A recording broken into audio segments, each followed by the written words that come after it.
नहमदुहु व नुसल्ली अला रसूलिहिल करीम व अला आलिहि व अस्हाबिहि अजमाइन। আমার প্রাণ প্রিয় আমার ফেসবুক অনলাইনের বন্ধুরা, যারা দেশ এবং প্রবাস থেকে পৃথিবীর বিভিন্ন প্রান্ত থেকে আমাদের এই আলোচনা দেখছেন এবং আপনাদের মোবাইল স্ক্রিনে হঠাৎ করে ভেসে উঠবে, সবাইকে অন্তরের অন্তঃস্থল থেকে আন্তরিক মোবারকবাদ জানাচ্ছি। প্রিয় ভাইয়েরা, প্রিয় বোনেরা, আজকে এই ছোট্ট আলোচনা করব জিলহজ মাসের প্রথম দশকের নফল রোজা এবং এর ইবাদতের ফজিলত সম্পর্কে, যেটা অত্যন্ত বর্তমানে আমাদের জন্য খুবই প্রয়োজন জানার জন্য। দিনগুলি অনেক পার হয়ে গেছে। আমি আগে একটি ভিডিওতে এই দিনের ইবাদতের 9টি ফজিলত বর্ণনা করেছি। আজকে এই দিনের বিষয়ে রোজা রাখা এবং আমল করার ফজিলত সম্পর্কে একটি হাদিস পেশ করব। হাদিসটি হচ্ছে আন ইবনে আব্বাস রাদিয়াল্লাহু আনহুমা قال قال رسول الله صلى الله عليه وسلم ما من أيام العمل الصالح فيها حب إلى الله من هذه الأيام يعني أيام العشر قالوا يا رسول الله ولا الجهاد في سبيل الله قال ولا الجهاد في سبيل الله إلا رجل خرج بنفسه وماله فلم يرجع من ذلك بشيء رواه البخاري ومسلم। কোরআনে কারীমের পরে সবচেয়ে বিশুদ্ধ হাদিস গ্রন্থ বুখারী। ইমাম বুখারী রাহিমাহুল্লাহ তিনি হাদিসটি তার কিতাবের ভিতরে স্থান দিয়েছেন। হযরত আব্দুল্লাহ ইবনে আব্বাস রাদিয়াল্লাহু তাআলা আনহু থেকে বর্ণিত।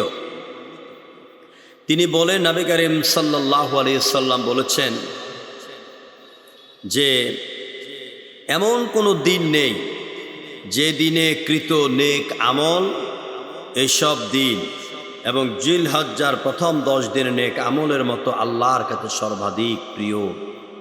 অর্থাৎ দুনিয়াতে বান্দার জীবনে এমন কোনো দিন নাই এত গুরুত্বপূর্ণ, যে গুরুত্বপূর্ণ দিনগুলি হচ্ছে জিলহজ মাসের এই প্রথম 10 দিনের দিনগুলি, রাতগুলি। সুবহানাল্লাহ বিহামদিহি। অর্থাৎ জিলহজ মাসের প্রথম 10 দিনের নেক আমলের মতো আল্লাহর কাছে এত প্রিয় কোনো আমল নাই। সাহাবায়ে কেরাম আরজ করলেন, হে রাসূল, আল্লাহর পথে জেহাদের যে আমরা জেহাদ করি, রক্ত দিয়ে জীবন দেই, এই জেহাদও কি 10 দিনের আমলের সমতুল্য না? নবী করিম সাল্লাল্লাহু আলাইহি সাল্লাম বলছেন না। সাহাবায়ে কেরাম আবার বলছেন, হে রাসূল, জেহাদের ময়দানে জেহাদ করে জীবন দিয়ে দিলাম আল্লাহ দিন প্রতিষ্ঠার জন্য, ওইটার চাইতেও কি মর্যাদা বেশি? রাসূলুল্লাহ বলছেন, হ্যাঁ, সুবহানাল্লাহ, এই 10 দিনের এত ফজিলত, এত মর্যাদা। তিনি বলেন না, আল্লাহর পথে জেহাদের মতন আমলও নয়, তবে যে ব্যক্তি তার জান ও মাল নিয়ে আল্লাহর পথে বের হয়ে গেল, এর কোনোটা নিয়ে আর ফিরে আসলো না, ওই ব্যক্তির আমল আল্লাহর কাছে এই 10 দিনের চাইতে বেশি প্রিয়। সুবহানাল্লাহ।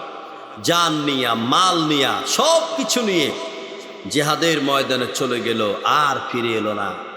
কাফেরদের সাথে লড়াই করে, যুদ্ধ করে, জেহাদ করে, চোখ দিল, কান দিল, পাও দিল, সব দিয়ে দিল, আর ফিরে এলো না। হুজুর বলছেন, হ্যাঁ, এবারে বলতে পারো এই 10 দিনের আমলের চাইতে ওই কাজটা বেশি প্রিয়। প্রিয় বন্ধুগণ, প্রিয় মা বোনেরা, কত রাত আমরা ঘুমাই, ঘুমিয়ে ঘুমিয়ে জীবনটাকে আমরা বরবাদ করে দিচ্ছি।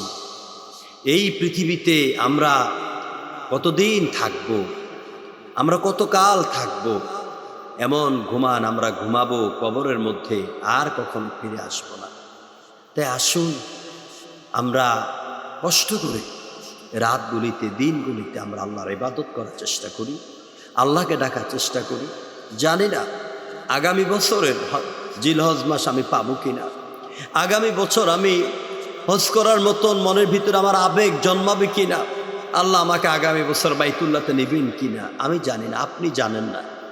আজকে আমাদের মা চলে গেলেন, বাবা চলে গেলেন, দাদা দাদি, মামা মামি, শ্বশুর শাশুড়ি, কতজন চলে গেলেন, তারা তো আমাদের মতন ছিলেন। আসুন আমরা দোয়া করি, আল্লাহ তাদের ক্ষমা করুন, আমাদেরকেও ক্ষমা করে দিন।